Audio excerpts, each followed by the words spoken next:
का भाई आयर लगी है तो मैडम का तकलीफ बा? तकलीफ ई बाकी वो लड़की ही है और का तकलीफ बा। तकलीफ ई बाकी हम चाहते नहीं कि हमारा जिंदगी में कोनो तकलीफ ना होके, बाकी हमारा जिंदगी में कोनो तकलीफ ना होके ई ओकरा जिंदगी के सबसे बड़का तकलीफ बा। आपका चिंता करे कौन मतलब यार, ओकरा तक खुश होके चाहिए अगर वो चाहत का भी है। साचो यार अगर जब बोलले नु मन करला ओकर मुंह तोड़ दी साला 6 महीने में सब देख बन। अरे कैसन प्यार, कैसन रिश्ता, कैसन खुशी।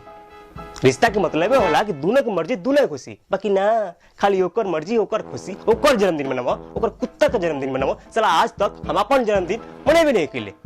ई लड़की से केनु कोनो खुश नहीं कर सकत। एगो लड़की कब खुश हो सकती है, एगो सबसे बड़का भ्रम बा। बैटमैन वाले के देख ले, जब तक वो बेचारा बैटमैन ना बन रहे तू तो कुछ करबो ना करला, नकारा हवा न पुंसक हो छक्का हो। हम तारा जैसे आदमी के साथ कैसे रह सकते हैं?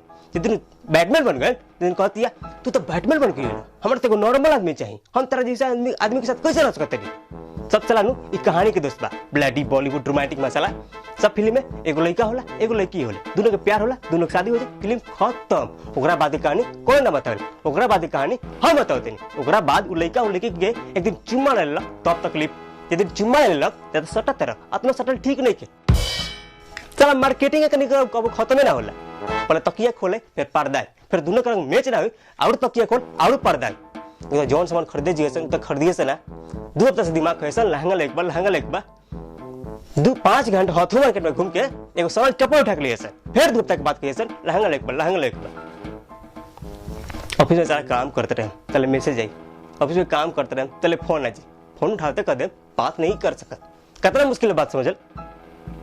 2 मिनट बतिया लेबो त का हो जी, अरे 2 मिनट बतिया ले तो तोरा कम जे रे हमर में ठीक से बात होबो ना पाई। एकरा बाद बिना आई लव यू बोलले फोन कटला तो अब नाटक वाला सबसे दिमाग खाते ही मोबाइल फोन के लेबा। एगो तक इनका ऑफर देखनु 1 पैसा पर सेकंड, आधा पैसा पर सेकंड और बतियो जियो वाला तो साला फ्री कर देले बा। अरे साला कॉल सस्ता हो जाला से बात थोड़े बढ़ जाला करे के। अभी बात ओ कोनी के बताओ तो बात क्या नहीं करे के, जब तेरा हूं करे के बा तो हम तेरा के फोन कर लकनी। अरे हमर माई हमरा का बताओ कि हमरा के फोन कर लकिला, जाके जियो से पूछना तोरा के बताओ तनी। वो वोडाफोन वाला प्रचार में कुत्ता ना कुतिया ही असली जहां जा पीछे आई। तोरा का लगता कोलंबस के पता ना रहे कोई इंडिया ना उतरा गलती से पहुंच गई ना, ओकरा पता रहे वो बेचारा तक कहूं दूर जाके चाहत रहे। मैं हाडू के चक्कर में बोले के पड़ल कि इंडिया जाते नहीं ना तो 10 साल पूछे कहाँ जाता रहा। अच्छा तेरा पता नहीं कि तू कहाँ जाता रहा, सीधे कहत क्या नहीं कि तू हमरा से कहूं दूर जाके चाहता रहा। चला आज तक बेचारा के मजाक उड़ा दुनिया। चला ऑफिस में काम करता है तो message I I love you, ठीक बा हम मैसेज करते नहीं आई लव यू टू। ओकरा बाद मैसेज पर मैसेज चला काम कर ले अपने घरे 2 मैसेज जवाब में तुरंत फोन आ जाए, फोन ना उठेबे तुरंत मैसेज आई क्या तरह से बात नहीं करे के। चलो अब समझ में आयल कि आदमी का तरह हार्ट अटैक काहे आवेला। लोग कहेला नु एगो सफल आदमी के पीछे एगो मेहरारू के हाथ होला, बात सच बा, लेकिन लोग ये ना कहेला कि एगो असफल आदमी के पीछे मेहरारू के हाथ होला। आई तो केहो कह सकता असफल आदमी की संख्या सफल आदमी की संख्या से कई गुना ज्यादा है दुनिया में। चलो ऑफिस में मीटिंग रही, फोन करके कह दें कि घरे आए में लेट हो जाए, खाली खाना ना खाए भूखने सोच जाए। कहा कि खाना खाला तब दिक्कत क्या करे, नौकरी छोड़ दी फिर 4 साल रात के घरे जा इकनी के मनाओ इकनी खाना खियाओ, ओकरा बाद त अपन भूख वैसे ही मर जाई। एकरा बाद इंसान जाके कहूं चुपचाप कोना में बैठ रही नु ता तुरंत का सोचत रह। अरे हमर भाई हमरा का पता कि हम का सोचतनी, ई सोचतनी कि तोर मुंह हम कैसे बंद करी।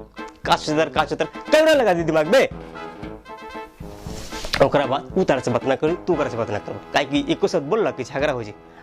आ झगड़ा में तो बेटा तू कोना कब जीत बनना, काहे कि हम आदमी के एगो हद होला कि छोटा मोटा बात पे झगड़ा होगा, बाकी ये लड़की संग कोनो फर्क ना पड़ला कि छोटा मोटा झगड़ा काहे हार जाए। एगो तो आज के बाद पा झगड़ा होई ना, आज के बाद पे झगड़ा होई 2 महीना बाद साला यादो ना रहेला कि 2 महीना पहले भयल करला, ताकि लड़की से बचा के अकेले से। ये छोटा हथियार ना बड़का हथियार है, एक बड़का लड़ाई में यूज कर ली ते कब ट्राई कर लिए अपना आप के सही साबित करके तोरा लगते हुए कि ये बात से हम जीत जाए, बाकी तब एगो आवाज है अंगुली नीचे कर